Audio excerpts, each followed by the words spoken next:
سيدة بتهين سيدة في الميكروباص في مصر عشان هي مسيحية وبتقول عليها انتي صليبة وانتي ريحتك مش حلوة. فيديو انتشر وقلب الدنيا في مصر لسيدة. السيدة دي اعتدت لفظيا على سيدة أخرى مجرد ان هي شافت ان هي من دين مختلف، شافت ان هي مسيحية، فده اداها الحق ان هي تعتدي عليها.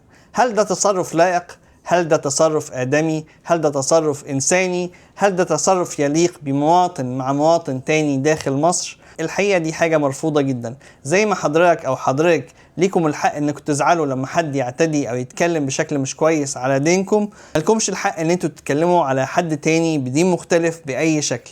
يجب تحترم غيرك، خصوصا ان احنا في مصر نسيج واحد، عندنا علاقات جميلة وعندنا ترابط جامد جدا ما بيننا، سواء ما بيننا كمسلمين او ما بين اخواتنا المسيحيين. المسيحي زي المسلم في مصر، كلنا في وطن واحد، كلنا نحمل نفس الحقوق، كلنا مصريين ولنا الحق في عيش وحياة كريمة بدون اي اهانات او تعدي من اي حد. نطالب السلطات المصرية ان السيدة اللي اعتدت ديت يتم القبض عليها ومحاسبتها، ويجب ان يكون في تغليظ للقوانين بشأن الكلام دوت عشان ما يحصلش ويتكررش كلام زي كده تاني. ده شيء مرفوض وشيء غير مقبول. يجب ان تصان كرامة الجميع في بلادنا، كلنا واحد، شعب واحد ووطن واحد. مصر دايما بتحمي مواطنيها وكل المصريين تحت حمايتها. مصر دايما عظيمة ومش عايزين نشوف حاجة زي كده تاني.